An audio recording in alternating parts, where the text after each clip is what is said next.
வரை அவரை பாதுகாத்து இத்தனை ஆண்டுகள் என் வயது 66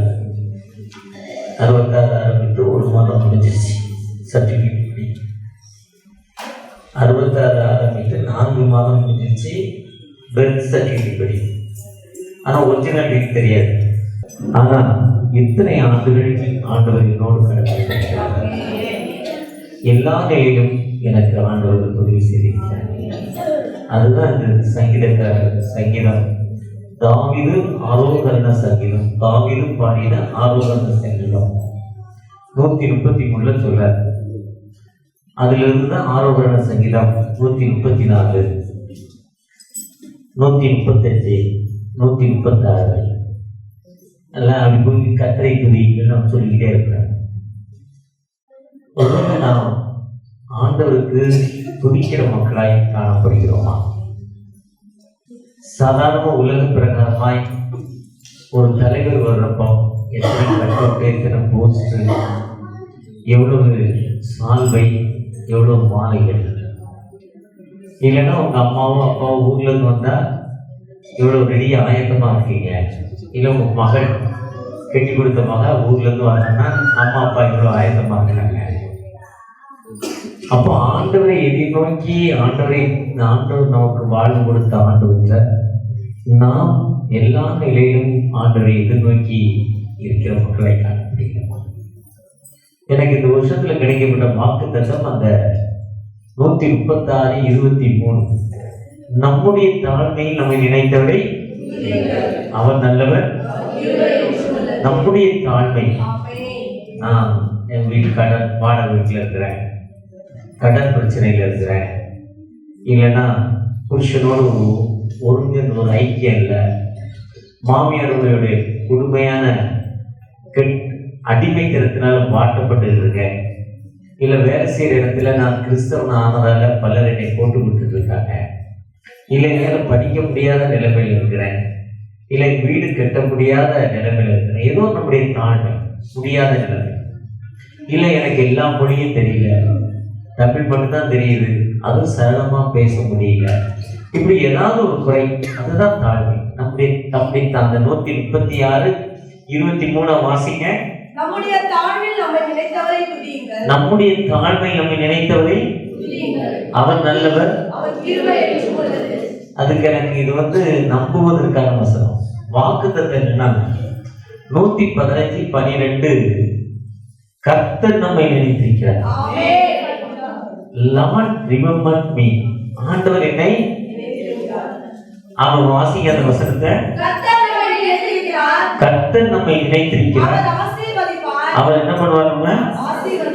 அவர் நம்மை ஆசீர்வதிப்பார். இஸ்ரவேல் குடும்பத்தாரையும் ஆசீர்வதிப்பார்.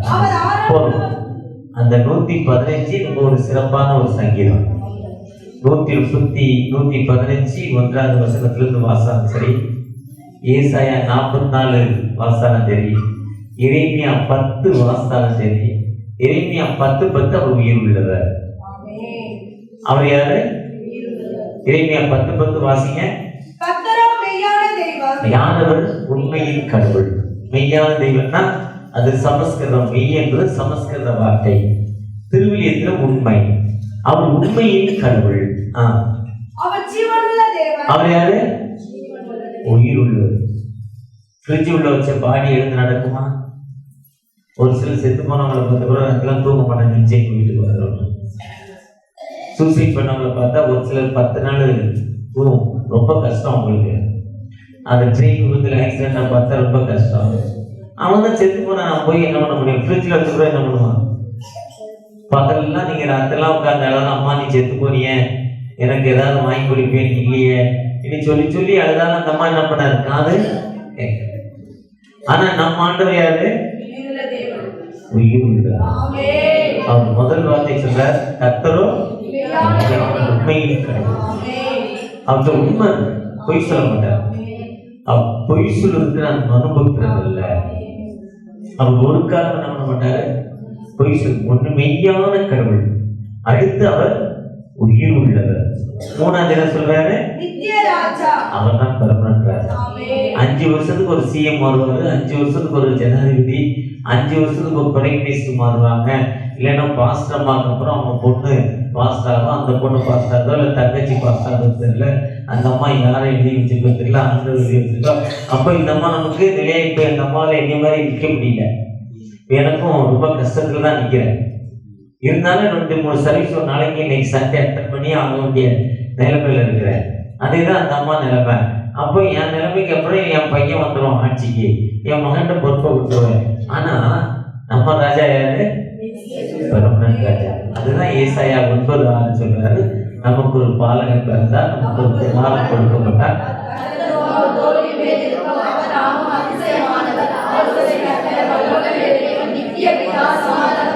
அதுதான் நித்திய பிதா.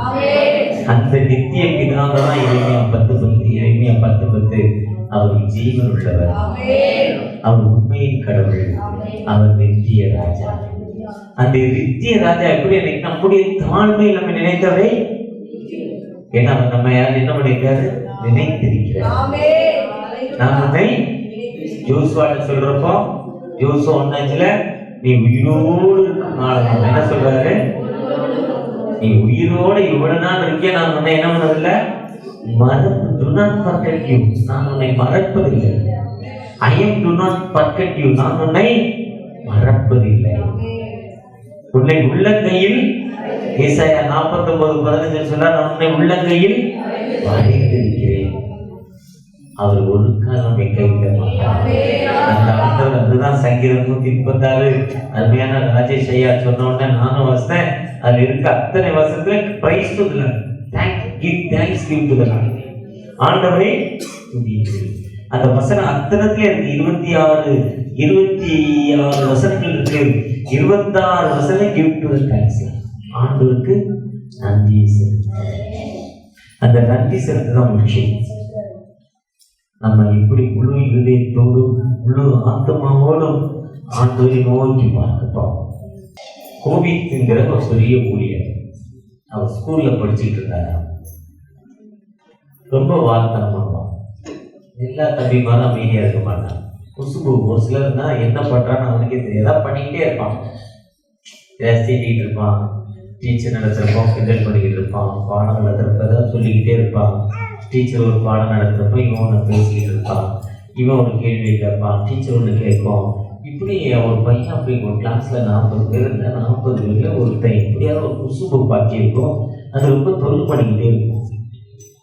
டீச்சருக்கு எப்பவுமே டிஸ்டர்ப் பண்ண லேட்டாக திடீர்னு ரொம்ப தொல்லை பண்ணால் யூரின் வருமா, வெளியே போவான், பாடாட்டுவான், ஆன்மா உள்ள திடீர்னு உள்ள திரும்ப உள்ள வாடுவான், இல்லை ஒரு பையனை அடிச்சுக்கிட்டு இருப்பான், இன்னொன்று பண்ணிக்கிட்டே இருப்பான். அவனுடைய வேலை அதுதான். அதே நேரத்தில் நல்லாவும் படிப்பான். அவனுக்கு தொல்லப்படுற 10 பேர்ல 9 பேர் ரொம்ப நல்லா படிக்கிறவனா இருப்பான். ஒரு தடவை தான் ரீட் பண்ணுவான். ஒரு தடவை ரீட் பண்ணாலே அவனை அந்த கரெக்டாக எழுதுவான். ஒரு டீச்சர் எடுத்துக்கல ஜஸ்ட் கவனிப்பான். ஜஸ்ட் கவனிக்கிறப்ப அதுக்கு பதில் அது அழகா கேள்வி கேட்பான். டீச்சரே பதில் சொல்ல முடியாத நிலைமை இருக்கும். எப்படின்னா ஒரு பையன் கிளாஸ்ல பேசிக்கிட்டே இருப்பான். அந்த வாத்தியார் வந்தாரு, ஒரு கதை சொன்னாரு. ஒரு கதை சொல்லி அந்த கதைய அவர் அந்த கதை கேட்டான். என்ன கதைன்னா, நமக்கு தமிழ் இந்திய வரலாற்றில் முக்கியத்துவம் ராமாயணம். அந்த ராமாயணத்துல அவருக்கு வாத்தியம் வந்துடும். கேட்டிருக்காரு, வில்ல வச்சிருக்கா யார் ராஜேஷ் வில்ல வச்சார்? ராமர் இல்ல, ராமர் வச்சதான் அவர் சீதையை கல்யாணம் பண்ணணும். அதுதான். அப்போ ஒரு பையனை எழுப்பி அந்த கேள்வி கேட்கிறார். கேள்வி கேட்கிறப்போ அது ஒரு சம்பவமா சொல்றாரு. ஸ்கூலுக்கு டிஓ வர்றாரு, அவர் செக் பண்றாரு. அப்போ அந்த வாத்தியார் அந்த ராமாயணத்தை நடத்திட்டு இருக்காரு. ராமாயணத்தை நடத்திட்டு இருக்கோம். அந்த வாத்தியார் வந்தோடனே அவர் பையனை எழுப்பி, எப்போ யாருக்கு இப்போ ராஜேஷை கேட்ட மாதிரி யார் சேவையில் வச்சார்? அவங்க தான் சத்தியமாக அவங்க வாத்தியாரை பார்த்தாரு. இப்போ நீங்கள் எல்லாம் நல்ல பைபிளில் நல்லா பதில் சொல்கிறீங்க, நல்ல வேகமாக வாசிக்கிறீங்க, ஈசாயா 9 மனப்பாடமாக சொல்கிறீங்க. அந்த அளவுக்கு உங்களை நல்ல ட்ரெயின் அப் பண்ணி உங்கள் பாஸ்டர் வச்சுருக்காங்க. ஒரு சிலருக்கு ஈசாயா 9:6 தெரியாது, ஒரு சில வசனங்கள் சொன்ன உடனே சொல்கிறீங்க, வேகமாக வாசிக்கிறீங்க. அப்போ வாத்தியார் பார்த்தார், என்னப்பா யாரும் போடுங்க சார். அவன் வாத்தியார் சொன்னாங்க, ரொம்ப நல்ல பிள்ளைங்க, அவங்க அப்பா அம்மாலாம் இந்த ஊரில் ரொம்ப நல்லவங்க, அவர் கூட உடைக்க மாட்டாங்க. வாத்தியார் சொன்னாங்க. உடனே வாத்தியார் சொன்னோன்னே அந்த அவர் ரொம்ப கோபப்பட்டு வந்த டிஓ நேரே மாசத்துக்கு கூப்பிட்டுப்பாரு. பையனை கேட்டார், நான் உடைக்கல சார் இருக்கலாம். அவங்க வாத்தியாரை கேட்டால் அப்பாலாம் ரொம்ப நல்லவங்க, அவர் உடைக்கிற அப்படிலாம் உடைக்கிற ஆள் இல்லைன்ற அவர் ஹெட்மாஸ்டர் கொண்டு போனால் ஹெட்மாஸ்டர் தான் சார் இந்த ஊரில் ரொம்ப எல்லாருமே நல்லவங்க சார், சட்டையெல்லாம் போட மாட்டாங்க, இங்கே ஜாதி சட்டை பிரிவினைகள் கிறிஸ்தவம் முஸ்லீம் இந்து சண்டை எல்லாம் யூனிட்டியாக இருப்பாங்க, யாரையும் திட்ட மாட்டாங்க, உடைக்க மாட்டாங்க, இது ஒரு நல்ல கிராமம் சார், இந்த கிராமத்தில் வேலை செய்ய ரொம்ப பீஸ்ஃபுல்லாக இருக்கணும்னு அவர் சொன்னார். யார்? உடனே வந்து அந்த இன்ஸ்பெக்டர் ரொம்ப கோவப்பட்டு டிஓட்ட மேல் அதிகாரி, டிஓனா கல்வி அதிகாரி, எஜுகேஷன் ஆஃபீஸர், அதாவது ஸ்டேட் டிவிஷனல் எஜுகேஷன் பெரிய அதிகாரிகள் இருப்பார். அவர்கிட்ட போய் கேட்குறாரு, சார் கிளாஸுக்கு போனால் ராமாயணம் நடத்துனார், ராமாயணம் நடத்துகிறப்போ வீட்டில் உடைச்சது யாருன்னு கேட்டேன், பையன் நான் உடைக்கலைங்கிறான், வாத்தியாரை கேட்டால் அவங்க அப்பா உடைக்க மாட்டாருங்கிறான், ஹெட்மாஸ்டரை கேட்டால் நல்ல ஊர் சார் அப்படிலாம் அந்த அப்படிப்பட்ட ஆட்கள்லாம் அந்த இல்லைங்கிறாரு, என்ன சார் இப்படி மோசமாக சொல்லி கொடுத்துருக்காங்க சொன்னார். டேய் எவன் உடைச்சா அம்மா கேட்குறாங்க, நம்ம வேலையை பார்த்து போயிட்டா, போனியா டெஸ்ட் பண்ணியா சாட்டு போட்டாங்க, இதை பார்த்துட்டு போயிட்டா, யார் உடைச்சா இதெல்லாம் கூட ஆராய்ச்சி. இன்னைக்கு இருக்கிற சூழ்நிலை, இன்னைக்கு என்ன எப்போ ஜாதி சண்டை வருது, எப்போ மதக்கலவரம் வருது, எப்போ பக்கத்தில் இருக்கிறவங்க ஏமாத்தலாம் கொள்ளடிங்க, இப்படிப்பட்ட நிலைமையில் இருக்கிற இடத்துல அவன் உடைச்சா அவனை போய் அவன் வேலையை பைய போனா அவன் திட்டிவிட்டா மேலே ரொம்ப டென்ஷன் ஆகிட்டாரு. டென்ஷன் ஆகி அன்னைக்கு காலையில் சாப்பிடல, மத்தியானம் சாப்பிடல, ஏன்னா நாம வீட்டில் உடச்சது எவன் தெரியல என்ன சொல்லி வீட்டுக்கு வந்தாரு. சாயங்காலம் வீட்டில் வந்து அந்த அம்மா நல்ல போண்டா, உளுந்த போண்டாவும் நல்ல ஃபில்டர் காஃபி, நல்ல எக்ஸ்பிரஸ் காஃபி, எக்ஸ்பிரஸ் ஏதோ ஒரு காஃபி, அந்த ப்ரெஷர் முறை அடிக்கிறாங்க, சூப்பர் டேஸ்ட்டு. போன வாரம் ஒரு ஸ்டார் ஹோட்டலில் தங்கியிருந்தேன், அங்கே அந்த காஃபி குடிச்சோம், அவ்வளோ டேஸ்ட் அந்த காஃபி, அதே மாதிரி காஃபி போண்டா, அது கேட்க நல்ல சட்னி. இப்போ அந்த பாப்பா வீட்டுக்கு போனால், ராஜி எங்கள் அம்மா வீட்டுக்கு போனால் விதவிதமாக சாப்பாடு தருவாங்க. அதே மாதிரி நல்ல ஒரு கணவர்கிட்ட செஞ்சு வச்சுட்டு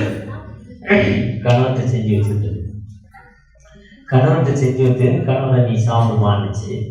சாப்பிடுமான்னொடனே அவருக்கு அந்த அம்மா சொல்லுது, சாப்பிடுங்க சொல்லுதா. அவர் சொல்கிறாரு, இல்லை ரொம்ப கோபமாக இருக்க, ரொம்ப டென்ஷனாக இருக்கிற, ஏங்க ரொம்ப கோபமாக இருக்கீங்க, ஏன் ரொம்ப டென்ஷனாக இருக்கிறீங்கன்னு கேட்குறாரு. இதே மாதிரி கேட்டேன், பையன் சொல்கிறான் நான் உடைக்கலைங்கிறான், அந்த வாத்தியார் சொல்கிறாரு அவங்க அப்பா உடைக்கலைங்கிறாரு, ஹெட்மாஸ்டர் சொல்கிறாரு நல்ல ஊருக்காரங்கிறாரு. சரி இவங்கெல்லாம் எனக்கு தெரியலன்னு தலைமை அதிகாரிகிட்ட போய் கேட்டால், ஏமா உடைச்சா உனக்கு நீ போய் வேலையை பண்ணான்னு திட்டுறாரு. இவ்வளோ மோசமாக இருக்கு என்ன அவர் சொல்கிறார். உடனே அவர் ரொம்ப டென்ஷனாக இருக்கப்போ, நீ தான் சொல்ல யாரோட சார் எங்க முந்தா நாள் கூத்துல அந்த அண்ணன் சீனிவாசன் தான் எனக்கு வீட்டில் உடைச்சாங்க, உங்களுக்கு தெரியாதான்னு இன்னும் டென்ஷன் ஆகிட்டேன். இப்போ கதை முடிச்சாச்சு, வாத்தியார் பாடம் நடத்திட்டு இருக்காரு, 2 பேர் பின்னால் உட்காந்து சிரிச்சுக்கிட்டே இருக்கான், ஒன்று சிரிக்கிறான் 2 பேர். நிப்பாட்டவே இல்லை, ரொம்ப நாள் ஆச்சு வாத்தியார் அப்படின்னா. வாத்தியார் வந்து ரொம்ப விவரமானவர், போல் எழுதிட்டு சைடில் பார்க்குறாரு, இப்படி எழுதிட்டு இப்படி சைடில் பார்க்குறாரு. பார்த்தா 2 பையன் உழுந்து சிரிக்கிறான், ரொம்ப சிரிச்சுக்கிட்டே இருக்கான். அவங்க 2 பேர் இவருக்கு அடங்க முடியல, இருக்கு என்னடா சிரிக்கிறேன். அது ஒன்றும் இல்லை சார், கதை நல்லா கதை முடிஞ்சு எவ்வளோ ஆச்சுன்னா எல்லா பையனும் உட்காந்து கிளாஸ்ல பார்க்குறான், நீ 2 பேரும் சிரிச்சுக்கிட்டே இருக்கீங்க, என்னன்னா சொன்னாதான் நீ உட்காந்து 2 பேருக்கு தண்டனை கொடுக்குறாங்க சொன்னா. அது ஒன்றும் இல்லை, போன வருஷம் எங்கள் அண்ணன் உங்கள் கிளாஸில் படித்தது, அதுக்கு முந்தின வருஷம் எங்கள் சித்தப்பா உங்கள் கிளாஸில் படித்ததாரு, இவங்கெல்லாம் சொன்னாங்க, இந்த வாத்தியார் வந்து இந்த கிளாஸ் இந்த கதை தான்டா சொல்லுவாரு. நீங்க அதே மாதிரி அந்த கதையை தான் சொல்லுவீங்க. இது நினைச்சேன், சிரிச்சேன்.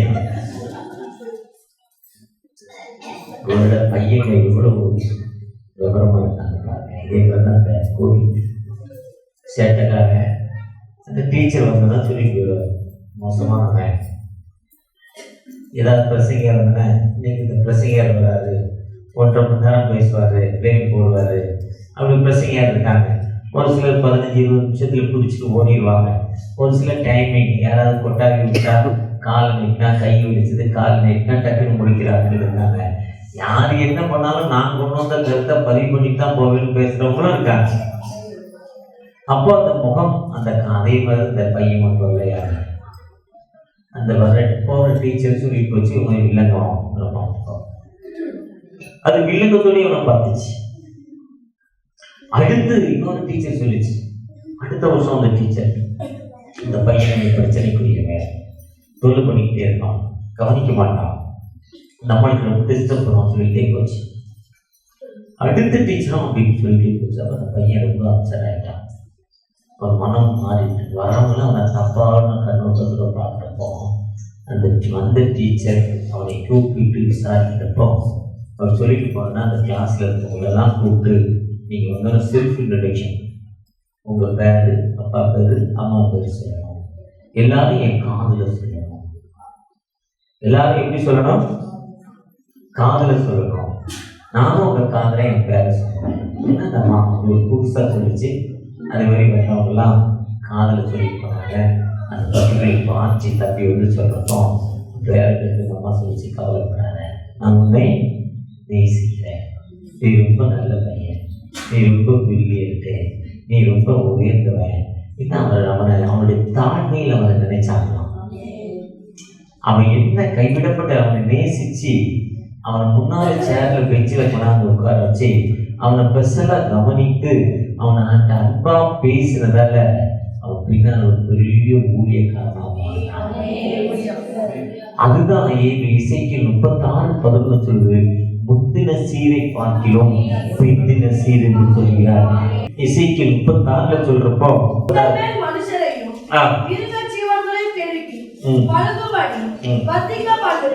பூர்வ நாட்களில் நீங்கள் இருந்த நிலைமையில் நான் உங்களை ஸ்தாபித்து உங்கள் முந்தின சீரை பார்க்கிறோம் உங்களுக்கு கர்த்தர் உண்டாக செய்வேன், அதனால் நான் கர்த்தர் என்று அறிந்து கொள்வீர்கள். உங்கள் மேல் மனுஷரையும் மிருக ஜீவனையும் அதிகப்பட மாட்டார், வர்த்திக்கப்பட மாட்டார், டெவலப் பண்ண மாட்டார். நீங்க ஒரு மாடு பால் மாடு வச்சுன்னா 5 மாடு ஆக்குவார், ஒரு நாய் மேய்ச்சிங்கன்னா 5 நாய் ஆக்குவார், ஒரு கம்பெனி வச்சிருந்தா 2 கம்பெனி ஆக்குவார், இவ்வளோ 10 பேர் வேலை செஞ்சா 20 பேர் ஆக்குவார். டெவலப் பண்ண மாட்டவர் அழகா சொல்றாரு, உங்கள் மேல் மனுஷரையும் மிருக ஜீவனையும் பெருகி பருகும்படி பெரிய மல்டிஃபை பண்றாங்க. 1 2 2 4 4 4 8 4 4 16 8 இல்ல 4 4 16 16 தெரியல இருக்கு. அது மல்டிஃபை பெருக்க வர்த்திக்கை பண்ணும் ஆண்டவர். அபூர்வ நாட்கள் நீங்க இருந்த நிலையில் உங்களை ஸ்தாபித்து உங்கள் முந்தின சீரை, நான் நடந்து வந்த பாதை, நான் முன்னால எப்படி இருந்தேன், இப்ப எப்படி இருக்கேன், முன்னால நான் எப்படி இருந்தேன், இப்ப எப்படி இருக்கேன். முன்னால எங்க அப்பா அம்மா படிக்கல, எங்க அப்பா ஒரு சாதாரண வேலை பார்த்தாரு, எங்க அம்மா ஒரு சாதாரண வேலை பார்த்தாங்க. ஆனா நான் கொஞ்சம் படித்தேன், நான் படித்ததால என் பிள்ளைகளை படிக்க வச்சேன், என் பிள்ளைகளை நல்லா படிக்க வச்சதால என் பிள்ளைகள் ஐஏஎஸ் ஐபிஎஸ் அப்படி ஒரு ரேங்க்ல போயிட்டாங்க. என் பிள்ளை டாக்டர் இன்ஜினியரா மாறிட்டு, என் பிள்ளை ஒரு நல்ல பாஸ்டரா மாறி இன்னைக்கு நம்ம அம்மா மாறி 10 சர்ச்சை அரங்குக்கு தலைவியா மாத்திட்டாரு. ஒருவேளை ஆண்டவர் இப்படிப்பட்ட புத்தக சீரை பார்க்கிறோம், நமக்கு டெவலப்மெண்ட் கொடுக்கும் ஆண்டவர், எல்லா நிலையிலும் உயர்த்தும் ஆண்டவர், அந்த ஆண்டவர் எல்லா நிலையிலும் உயர்த்தும் ஆண்டவர், அந்த ஆண்டவர் நான் டெவலப் பண்ணுவாரு. அதனால நான் கர்த்தர் என்று நீங்கள் முந்தின சீரை பார்க்கிறோம். பிந்தின சீர்னா திருமணம் நடக்கிறப்போ பொண்ணு வீட்டுல இருந்து கல்யாண நட்சத்திரத்திலே நம்பாம இருக்காங்க, கொண்டாந்து இறக்கிறாங்க பாருங்க. கல்யாண நட்சத்திரத்திலே கட்டிலு, bureau, TV, washing machine, bike, car, உலகத்து காட்டுறதுக்கா இல்லை இந்த பிள்ளை நம்பாது ஏதோ நடக்கிறதுக்கா எதுக்கு காட்டு கொண்டாந்து இறக்குறாங்களோ எனக்கு தெரியல. நிறைய பேர் இப்படி ஆயிட்டோம். அதுதான் சீர்னு சொல்றோம். எவ்வளவு சீர் கொடுப்பீங்க? இப்போ ஒரு சிலர் இருக்காங்க, எங்க பிள்ளைக்கு இவ்வளவு பணம் கொடுத்துருங்க, நீங்க எதனாலும் பண்ணிக்கணும், கல்யாணம் உங்க வீடு கல்யாணம். ஆனா இதுதான் சீர். ஆனா அந்த சீர் லாபான் வீட்டுல அந்த ராகில போய் பார்க்க ரெஃபேக்கால போய் பார்க்கிறப்போ அந்த வேலைக்காரர் ஒரு அமௌண்ட் கொடுத்தாரு. அத மாதிரி அவங்களும் ஒரு அமௌண்ட் கொடுத்தாரு. இதுதான் சீர் வாழ்வதற்கு. இதே மாதிரி என்னுடைய வாழ்க்கைக்கு முந்தினை சீரை பார்க்கிறோம், பின்னாலே வாழ்க்கை எட்டத்தனையான ஆசீர்வாதத்தை கொடுக்க. ஒரு 45-50 வருஷத்துக்கு மேல படுத்த தலைவணி இல்லை, பில்லோ இல்லாம படுத்திருக்கேன். அப்புறம் கொஞ்சம் வசதி வந்துச்சு, பில்லோ வச்சேன். ஒரு 2 ரூபா 3 ரூபா நான் பில்லோ வாங்கி தலையில வச்சேன். பிறகு ஒரு பெட்ஷீட் வாங்கினேன், பிறகு ஒரு பெட்டு வாங்கினேன், பிறகு கொஞ்சம் கொசு கடிக்குதுன்னு நெட்டு வாங்கினேன், கொசு வலை. அப்புறம் ஏசி போட்டேன், கொஞ்சம் ஐஃபை ஆகினேன். இப்போ ஐஃபை இல்லாம என்ன பண்ண முடியல, வாழ முடியல. தலகாணி சரியான ஐட்ல தலகாணி இல்லைன்னா என்ன பண்ணல, ஒரு இன்ச்சு ஹைட்டு அதிகமா இருந்தா என்ன பண்ணல, தூக்கம் வரல. ஒரு ஹைட்டு கம்மியா இருந்தா என்ன பண்ணல, தலகாணி தூக்கம் வரல. அந்த இவ்வளவுதான் ஏசி கண்ட்ரோல், இவ்வளவுதான் இருக்கணும். இந்த கிளைமேட் தான் எனக்கு நல்லா இருக்கு, ஃபேனும் ஓடக்கூடாது, குளிரவும் கூடாது, குளிர்கவும் கூடாது, அப்படி ஒரு கிளைமேட் வேணும்.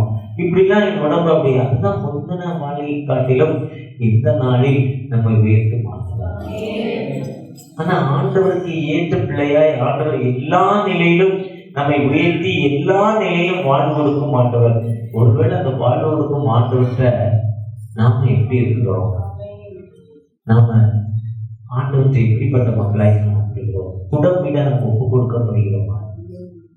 குடம்பிடுதல் என்பது நம்மகிட்ட இருக்க 24 கேரட் கோல்டு கொடுத்தீங்கன்னா, நேற்று டிவியில பார்த்தேன், திருநோன்னு என்ன பண்ணுவாங்கன்னா அந்த குரூப், ஒரு பெரிய குரூப் மாட்டுது டிவியில, ஏதோ ஒரு ஊர், எந்த ஊருன்னு கவனி தெரியல, மறந்துட்டேன். ஒருத்தர் கிட்டத்தட்ட 2.5 கிலோ தங்கம் இப்ப இருந்துச்சு கோல்டு, 5 கோடி ரூபாய் கையில இருந்த திருடினவங்க எங்க திருடினாலும் தெரியாம இருக்கிறதுக்காக திருடினவங்க அந்த கோல்டை பற்றி உருக்கி பார்க்கலாம். அந்த கோல்டை உரிக்கிறதுக்கு ஒட்டுறதுக்கு அந்த பஜார்ல அந்த ஆசாரியர் இருக்கார்.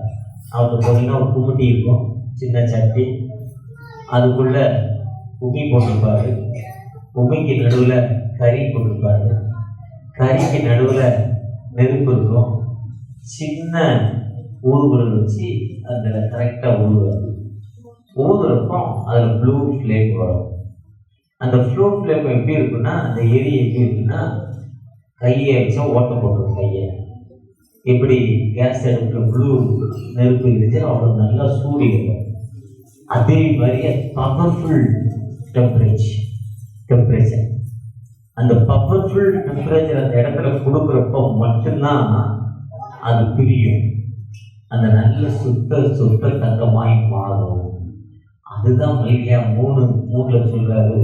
அப்படி நம்மை கஷ்டத்தின் மத்தியில சகரியா 12:9 சொல்றாரு, யோபு 23:10 சொல்றாரு, நாம் அப்படிப்பட்ட ஆண்டவற்ற நாம் கஷ்டத்தின் மத்தியில தகப்பனே எனக்கு வாழ்ந்து கொடுங்க, தகப்பனே எனக்கு விடுதலை கொடுங்க, தகப்பனே என்னை ஆசீர்வதிங்க. அந்த கஷ்டத்தின் மத்தியில, வேதனையின் மத்தியில, துன்பத்தின் மத்தியில யார் கடந்து வர்றாங்களோ அவர்கள் பெயர் நிலைத்து நிற்கும். கஷ்டத்தின் மத்தியில இருப்பது படிப்பதற்காக ஐஏஎஸ் படிக்கணும்னா சாதாரண அல்ல. நீங்க 100க்கு 110 மார்க் வாங்கணும். 100 கேள்வி கேட்பாங்க, 2 லட்சம் கேள்வி பதில் தெரிஞ்சுட்டு போகணும். எதுல இருந்து வருதுன்னே தெரியாது, வரதுக்குள்ள என்ன பண்ணணும், பதில் வேணும். நீட் தேர்வு எழுத போற MBBS, அதுக்கு டஃப், விடிய உட்கார்ந்து பிள்ளைகள் படித்து கொண்டே இருக்கும். படிக்க படிக்க படிக்க எவ்வளவு படிக்காம எந்த கேள்வி எப்படி வருதுன்னே தெரியாது, அவ்வளவு டஃப் கொஸ்டினா இருக்கும்.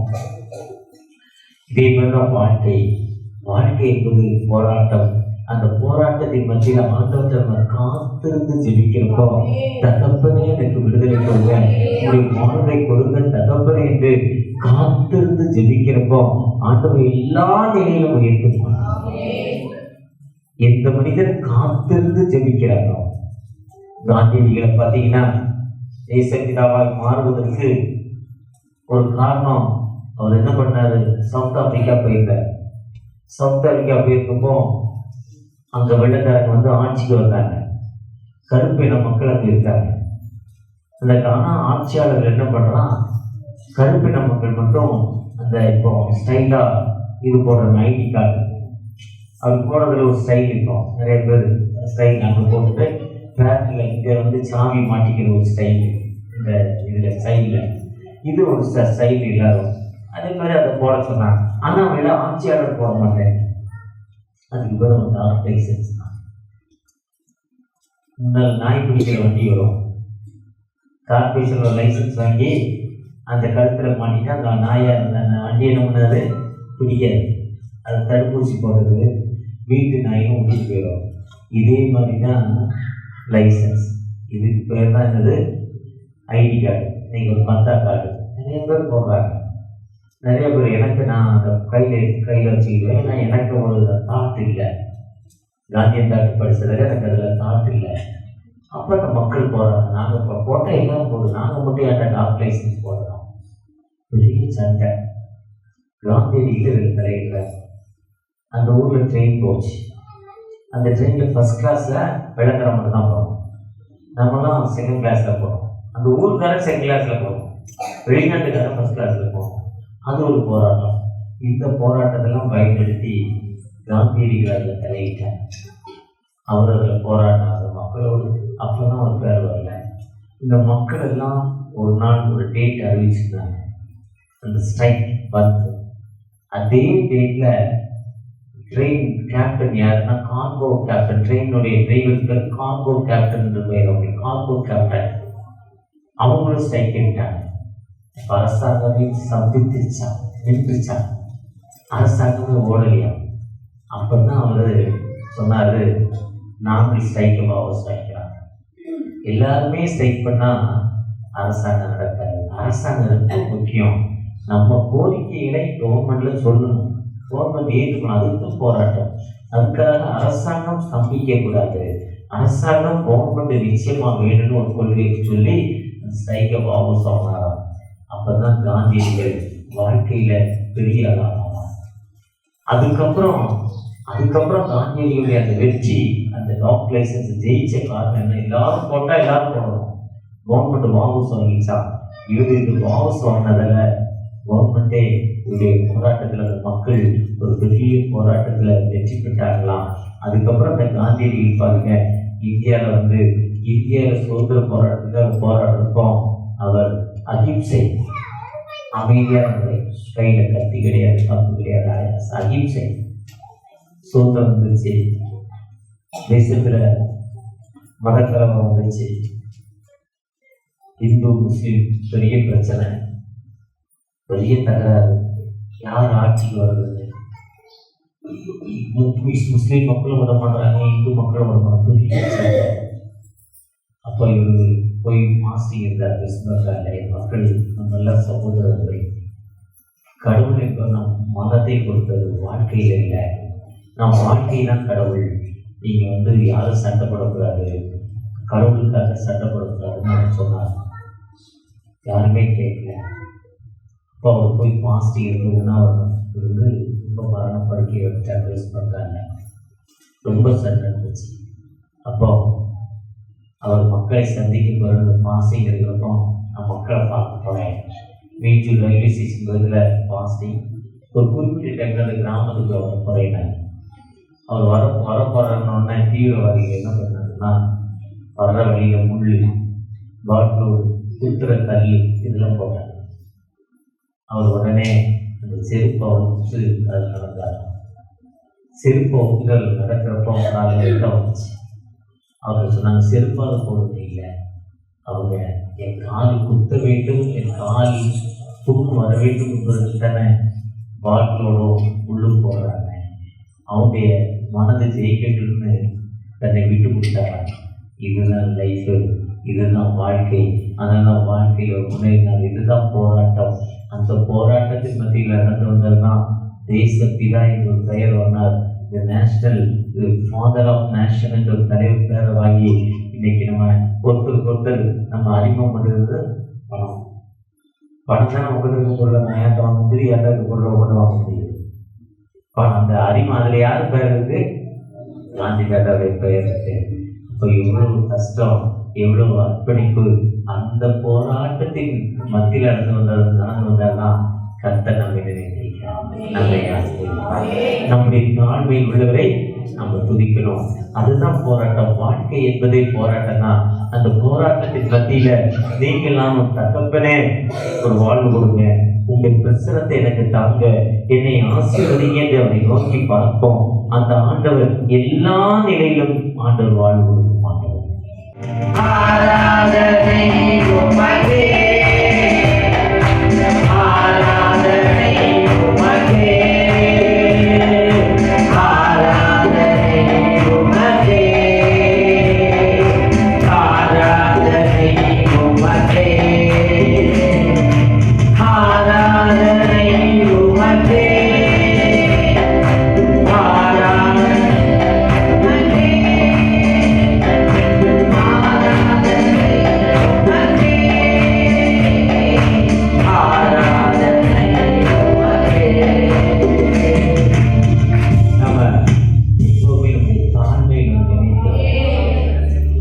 நினைத்து துதிக்கிறப்போ முந்தின சீரை பார்க்கிறோம்.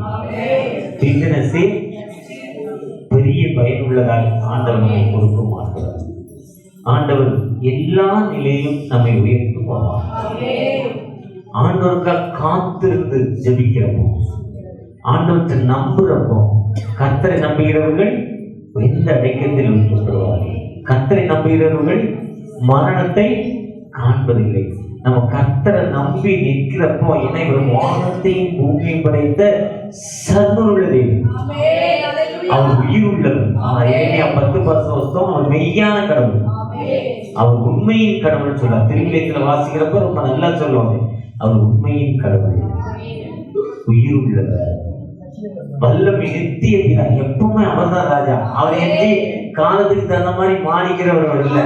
ஆனா அவரை நம்பி போறப்போ முந்தின சீரை பார்க்கிலும் பிந்தின சீர் வல்லமை உள்ளதாய் காணப்படும். கர்த்தரை நம்பி நாம கர்த்தரை நம்பிட்டோம், கர்த்தரை நீங்க தான்ப்பா எனக்கு தகப்பன், எனக்கு வாழ்வு என்று அவரை நினைச்சிட்டேன்னா முந்தின சீரை பார்க்கிலும் முந்தின சீர். அதுதான் ஏசாயா 26:13 வாசிங்க. எங்கள் தேவனாகிய கர்த்தாவே, எங்கள் தேவனாகிய கர்த்தாவே, உம்மை அல்லாமல் வேற ஆண்டவன்மார் எங்களை யாருமே இல்லை. வேற யாருமே இந்த உலகத்துல அவர் ஒருத்தர் தான் கடவுள், வேற யாருமே இல்லை. ஒருவேளை நீங்க 100 கிலோமீட்டர் நடந்து போய் தான் அவரை ஆராதிக்கணும் அவசியம் இல்லை. 40 நாட்கள் 47 நாட்கள் பாசிக்கிறது தான் அவசியம் இல்லை. இந்த கலர் ட்ரெஸ் போட்டு தான் அவரை ஆராதிக்கணும் அவசியம் இல்லை. அச்சுரா முழு இல்லை, முழு மனதோடு, முழு பலத்தோடு, முழு மனதோடு, முழு பலத்தோடு அவரை நோக்கி பார்க்கப்போ அவர் சொல்றார், நீ ஒன்று தான் பார்க்க, வேற யாருமே இல்லை. வேற எனக்கு உலகத்துல யாருமே இல்லை. நம்பின கணவர் திடீர்னு ஆக்சிடென்ட்ல இறந்தாரு, இல்ல விட்டுட்டு போயிடுறாரு, ஏதோ வியாதியில இறந்தாரு. என் மனைவி தான் எனக்கு எல்லாம் சொல்லுவாங்க, என் மனைவி திடீர்னு இறந்தாரு.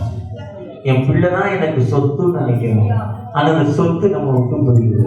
ஆனா அந்த 26:3 சொல்றாரு, உண்மை உறுதியாய் பற்றி கொண்டு சொல்றாரு, உண்மை உறுதிய மன, உண்மை உறுதியாய் பற்றி கொண்ட மனதை உடையவன் நீங்க அவனை பூரண சமாதானத்துடன் எப்படி பார்த்துக்கிறாரு? முழுமையான ஒரு அமைதி. உலக பிரகாரமா அதுதான் மத்தேயு 6:33 சொல்றார், முதலாவது திரும்பி ராஜ்யத்தையும் அப்பொழுது இவங்களெல்லாம் உங்களுக்கு யார் முதலாவது. நம்ம எப்போ எந்த வேலை செஞ்சாரு? வாக்கிங் போறோம், வேலைக்கு போறோம், சாப்பிடுறோம், தூங்க போறோம், இது ஒரு மீட்டிங் இருக்காது, சர்ச்சுக்கு வர போறோம், சர்ச்சுக்கு தானே போறோம், சர்ச்சில் போய் ஜெபம் பண்ணிக்கிறாங்க. சர்ச்சுக்கு வரும்னா இன்னைக்கு பாடுற பாடல்கள் எனக்கு ஏற்ற மாட்டேன், இன்னைக்கு வாசிக்கிற சங்கீதம் எனக்கு ஏற்ற சங்கீதம், சொல்லப்படுற வார்த்தை எனக்கு ஏற்ற வார்த்தை, எனக்கு இவ்வளவு கஷ்டத்துல போறேன், என் கஷ்டம் இன்னைக்கு நீங்க, அந்த வார்த்தைகள் அங்கிருந்து வரும். நான் ராத்திரி காலையில 4:30 மணிக்கு இருந்து ராத்திரி காலையில படுக்க ஆரம்பிச்சேன். 12 எழுதுறத திரும்ப ஒரு மெசேஜ் எழுதிடுவேன். எழுதுனேன். என்ன எழுதலான்னா, நான் நோட்டீஸ்ல போட்ட வசனத்திலேயே பேசி பழகிட்டேன். அப்போ ஏதாவது ஒன்று பேசணும், அப்போ இந்த வருஷம் கொடுக்கப்பட்ட வாக்குத்தத்தத்தை நம்ம பேசிடலாமன்னு நான் நோட் பண்ணேன். அதுக்கு நான் எடுத்தேன். கர்த்தர் நம்ம நினைத்திருக்கப்படுகிறார், கர்த்தர் நம்ம நினைத்திருக்கிறார். 115, 12, 136 இருக்கிறோம். நம்முடைய தாழ்மை நம்ம நினைத்தவே இங்க 136 வாசிக்கிறார். அதுல எல்லா வசனமும் கர்த்தரை துதியுங்கள், ஆண்டவரை துதியுங்கள், ஆண்டவரை துதிக்கிறது. நம்ம எப்பவுமே கர்த்தரை துதிச்சிருந்தோம்னா எப்பொழுதும் சந்தோஷமாயிருங்கள். கர்த்தரை துதியுங்கள். எப்பொழுதும் கர்த்தரை என்ன பண்ணோம், பிரைஸ் பண்ணிக்கிட்டே இருக்கணும். ரயில்வே ஸ்டேஷன் நிற்கிறீங்க, ட்ரெயின் 10 நிமிஷம் லேட் ஆகுது, ஸ்கூலுக்கு லேட் ஆகிடுச்சு, வேலைக்கு போனால் ஒரு 10 நிமிஷம் 5 நிமிஷம் லேட் ஆனால் அப்படி லேட் அட்டண்டன்ஸ் ஆகிடும், அப்படி லீவ் வரணும், 1/2 மணி நேரம் ட்ரெயின் லேட்டு, என்ன செய்யுது? அப்போ நீங்கள் என்ன பண்ணணும், கர்த்தரை துதியுங்கள். பிரச்சனை எப்போ எந்த பிரச்சனை வந்தாலும் கர்த்தரை துதியுங்கள். கர்த்தரை துதித்து கொண்டே இருக்கிறப்போ கர்த்தரை எல்லா நிலையிலும் நம்ம வீழ்த்த மாட்டோம். இதற்கு பெரிய எடுத்துக்காட்டு யாருன்னா ஆபிரகாம் தான். அந்த எபிரேயர் 11:17 வாசித்தீங்கன்னா, எபிரேயர் 11:17, மேலும் விசுவாசத்தினாலே ஆபிரகாம் தான் சோதிக்கப்பட்ட போது, விசுவாசத்தினாலே ஆபிரகாம் சோதிக்கப்பட்ட போது ஈசாக்கை பலியாக ஒப்புக் கொடுத்தான். ஈசா சோதிக்கப்படுறாரு. அதுதான் மல்கியா 3:3, அதுதான் யோபு 23, அதுதான் சகரியா 12. தங்கத்தை கொண்டே அந்த நெருப்புல வச்சோன்னு, அந்த நெருப்புல நீங்க பார்த்துருக்கீங்களா, தங்கத்தை ஒட்ட போனீங்கன்னா அந்த ஆசாரியர் என்ன பண்ணுவார், அதை வச்சு ஊடுவார், ஊடுவார். அவருடைய ஃபுல் மோஷன் வெளியே போகாம அந்த சின்ன பெரிய ஒட்ட வழியாக போய் சின்ன ஒட்ட வழியாக வெளியே வரப்போ அந்த ஆக்சிஜன் ஆனது அந்த கரியும் நெருப்பும் பட்டு அதுலேருந்து ஒரு தூள் வரும். அந்த வெளியே உருக்க வைக்கும், தங்கத்தை உருக்க வைக்கும். இதே மாதிரி தான் ஆண்டவர்களுக்கு குடப்பெரும் ஆண்டவர். அந்த குடப்பெரும் அவருக்கு வயசு 100 ஆகிட்டு 15 இருக்குல்ல, நான் மகா பிறகமும் மகா இந்த ஆதியாகமம் 11 பார்த்தீங்கன்னா, அதை நீங்கள் யோசுவா 24, சங்கீதம் அப்போஸ்தலர் 13, எபிரேயர் 11, சங்கீதம் 98, நெகேமியா 9, இதுல எஸ்எம்எஸ் பைபிள், ஷார்ட்டாக பைபிள். முழு பைபிளை ரத்தின சுருக்கமா யோசுவா 24 வாசித்தீங்கன்னா, நெகேமியா 9 வாசித்தீங்கன்னா, சங்கீதம் 96, 98 வாசித்தீங்கன்னா, இந்த 136 வாசித்தீங்கன்னா, அதே மாதிரி அப்போஸ்தலர் 13 வாசித்தீங்கன்னா, அப்போஸ்தலர் 7 முதல் ரத்த சாட்சி ஸ்தேவானுடைய சம்பவத்தை வாசித்தீங்கன்னா, எபிரேயர் 11 வாசித்தீங்கன்னா, இதில் ஹோல் பைபிளை கொஞ்சமா சொல்லியிருப்பாங்க, ஷார்ட்டா ரத்தின சுருக்கமா. எஸ்எம்எஸ் எப்படி இருக்குன்னு இங்கிலாந்து லெட்டரில் இருப்பான், அன்பு பண்பு பாசம் இந்த அப்பா அம்மாவோட இல்லை. அதனால I want 5,000 rupees, please send urgent. அவ்வளோ நான் முடிஞ்சு போச்சு. இதான் எஸ்எம்எஸ், ஷார்ட் மெசேஜ். அது பாயிண்டா இருக்கணும். அதே மாதிரி அந்த பாயிண்டா இருக்கதான் எபிரேயர் 11, அந்த பாயிண்டா இருக்கதான் அப்போஸ்தலர் 13, அப்போஸ்தலர் 7, நெகேமியா, அதாவது நெகேமியா 9ஆம் அதிகாரம், யோசுவா 24ஆம் அதிகாரம். இதெல்லாம் வாசித்தீங்கன்னா அவங்களுடைய ஃபெய்த் எப்படி இருந்துச்சு. அந்த ஃபெய்த் யாருன்னா, அவர் சொல்றாரு, ஆபிரகாம் 11, ஆதியாகமம் 11 இருப்பார். அதைத்தான் யோசுவா 24:2 சொல்ற, நதிக்கு அப்புறத்துல வேறு தேவனை செய்கிறார். கொஞ்சம் தெளிவா சொல்லுவாங்க. எங்கேயோ இருக்கா உன் ஜனம் உன் ஜாதி எல்லாத்தையும் வந்துட்டு கிளம்புறாங்க, தூக்கு கொட்டியிருக்கிறார்.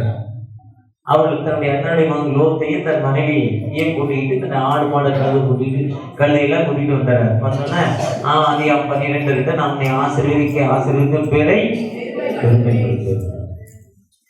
அதே 13 வந்தோம்னா சொல்ல, நீ தேசத்தின் நீளம் இப்படி இவ்வளவு தூரம் நடக்கியோ, இப்ப இங்க இருந்து இவர் அந்த காமராஜர் ஸ்கூல் வரையும் போய் சர்ச்சை வச்சுட்டாரு, இதுவரை நமக்கு சொந்தமா.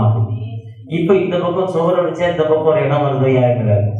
இது மாதிரி எவ்வளவு தூரம் நடிக்காத அவனுக்கு தருவாங்க. வீட்டுல படுத்து தூங்குனா என்ன பண்ண மாட்டாரு.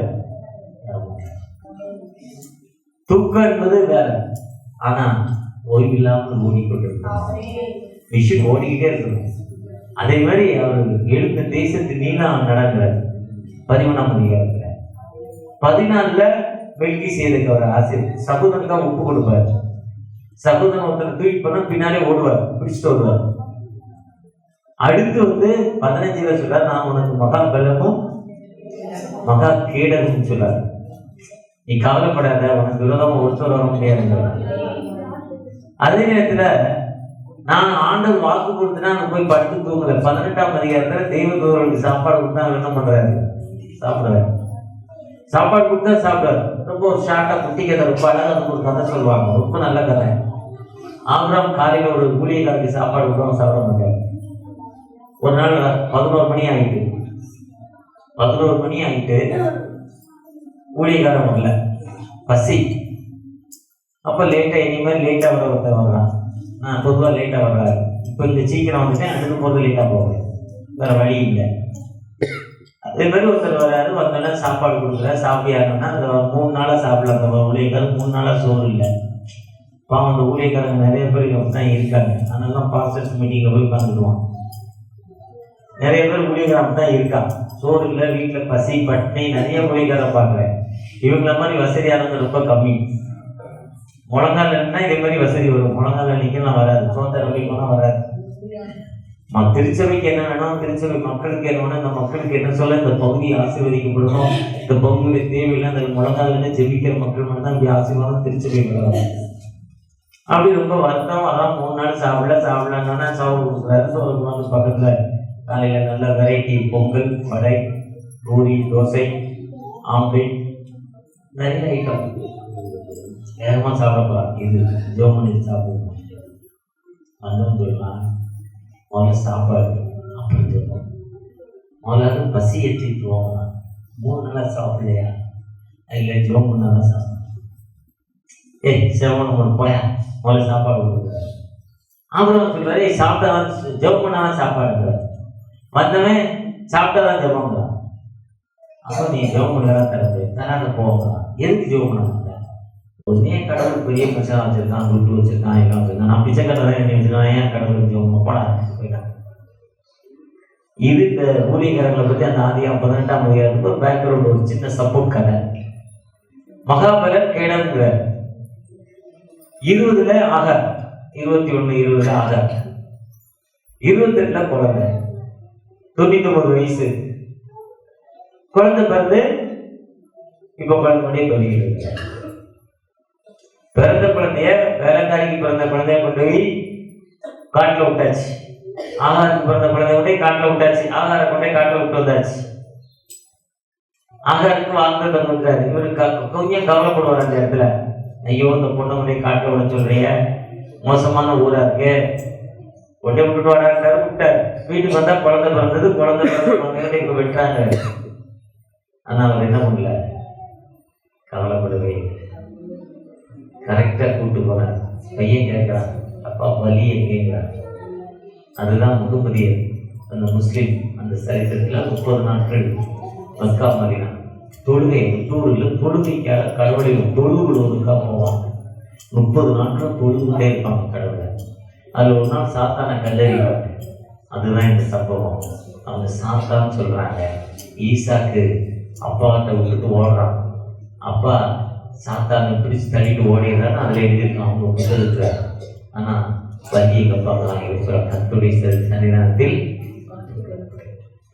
அந்த ஃபெய்த், அந்த விசுவாசம் கடைசி விடவரை ஆண்டவர்கிட்ட காத்திருந்தாங்க. நீங்கள் நம்ம எந்த அளவுக்கு ஆண்டவர்கிட்ட காத்திருக்கிறோமோ, நம்முடைய தாழ்மை நம்ம நினைத்தவரை அவர் நல்லவர், கர்த்தர் நம்மை நினைத்திருக்கிறார். கடைசி நிலை, கடைசி வரை கர்த்தத்தை நம்ம எவ்வளவு நாள் காத்திருக்கோமோ, கடைசி நிலைமை வரை காத்திருக்கிறப்போ நம்மை உயர்த்த மாட்டோம். தகப்பனே எனக்கு விடுதலை கொடுங்க, என்னை ட்ரெஸ் பண்ணுங்க தகப்பனே, என்னை ஆசீர்வதிங்கப்பா, உங்களுடைய கிருபை எனக்கு தாங்க தகப்பனே, உங்களுடைய இறக்கத்தை எனக்கு தாங்க தகப்பனே, உங்களுடைய விடுதலை எனக்கு தாங்க தகப்பனே கடைசி வரை என்னுடைய வீட்டில் ரெண்டாவது அண்ணனுக்கு குழந்தை, முதல் 3வது பையன் ஆம்பளை பிள்ளை. எங்கள் வீட்டில் 6 பெண் பிள்ளைகள் லைனா, 3 அண்ணனுக்கு. 2வது அண்ணனுக்கு 7வது ஒரு ஆண் பிள்ளை, ரொம்ப பிரில்லியன்ட், 4 வயது. ஒரு வியாதி, ஒரு கொடுமையான வியாதி. அந்த வியாதி எப்படின்னா கால் வழியாக வரும், ஒரு கிருமி பாதம் வழியாக மேலே வரும். பாதத்தை தாண்டி இந்த இடத்துல உடனே லேசா ஷேக்கவா, உடனே ஆன்டிபயோட்டிக் கொடுத்துருவோம். டெஸ்ட் பண்ணி என்னெல்லாம் தெரியாது. அதெல்லாம் பார்த்தோன்னே அந்த அறிவுடைய டாக்டர்கிட்ட போயிட்டோம். சின்ன பிள்ளைகளுக்கு பொதுவாக அதிகம் வரும். ஃபஸ்ட்டு பேரலிட்ட கால் நடக்க முடியாது. உடனே செக் பண்ணி உடனே வித்தின் 2 ஹவர்ஸில் அந்த கிருமி அட்டாக் ஆனால் 2 மணி நேரத்தில் அப்படியே கொஞ்சம் கொஞ்சமாக மேலே வரும், பிரெயின் வரை வரும். இந்த பகுதி ஃபுல்லாக வேலை செய்யாது. திரும்ப இந்த பகுதி ஃபுல்லாக வரும், திரும்ப வேலை செய்யாது. கடைசி மரணம். ஏதோ வேற அந்த வியாதி. பிரில்லியன்ட் பேரல். ஏன் குழந்தைக்கு நடக்குன்னு தெரிஞ்சு உடனே சைல்டு ஃபெசிலிட்டி கொடுத்தாரு. அதெல்லாம் ஜெபம். நீங்கள் ஜெபம் பண்ணால் ஆண்டவர் ஞானத்தை, அதுதான் நீதிமொழிகள் 15:33 கர்த்தருக்கு பயப்படுதல். விஸ்டம் வந்து எங்கன்னு வரும்னா கடவுளுக்கு பயப்படணும். அதுதான் கல்யாணத்துல சங்கீதம் 121 கர்த்தருக்கு பயந்து. இந்த ஞானம் எங்கேருந்து வர? கடவுளுக்கு பயப்படுவாங்க. அதே மாதிரி குழந்தைக்கு வந்துச்சு தெரியாது. நான் சொல்வது இப்ப 35 வருஷத்துக்கு முன்னால் அன்னைக்கு 60,000 ரூபாய் செலவு பண்ண, அன்னைக்கு கிட்டத்தட்ட 60 லட்சத்துக்கு ஈக்குவல். ஆனால் அந்த குழந்தைக்கு காப்பாற்ற முடியல. 4 மாதங்கள் கழிச்சு 60 வருஷம். எங்கள் அம்மா சொன்ன கர்த்தர் கொடுத்தா, கர்த்தர் எடுத்தா, கர்த்தருடைய பரிசுத்த நாமத்துக்கு. ஆனால் அந்த குழந்தை இறந்த ஒரு 4 வயதுல இறந்துச்சு. அடுத்த வருஷமும் ஒரு ஆண் பிள்ளை அவங்களுக்கு கொடுத்தாங்க. அதுதான் நம்முடைய தாழ்மை நினைத்தவை. நீங்க ஆண்டவருக்கு நீங்க ஒப்பு கொடுத்து விசுவாசத்துல காத்திருந்து ஜெபிக்கிறப்போ எல்லா நிலையிலும் உயர்த்தும் ஆண்டவர் நம்மோடு கடந்து வந்திருக்க. அந்த ஆண்டவர்கிட்ட தகப்பனே என்னை பிளஸ் பண்ணுங்க தகப்பனே, உங்க கிருபையை தாங்க தகப்பனே, உங்களுடைய இரக்கத்தை தாங்க தகப்பனே, உங்களுடைய ஆசீர்வாதத்தை எனக்கு தாங்க தகப்பனே என்று அதுவை நோக்கி பார்க்கிறப்போ ஆண்டவர் எல்லா நிலையிலும் உங்களை உயர்த்தும் ஆண்டவர். தலைமுறை தலைமுறை தாங்கும் வினோத உலகமே தோன்றி ஒளியாத அறுவடை மிகுதியாலோ இல்லை அன்பரின் கதறி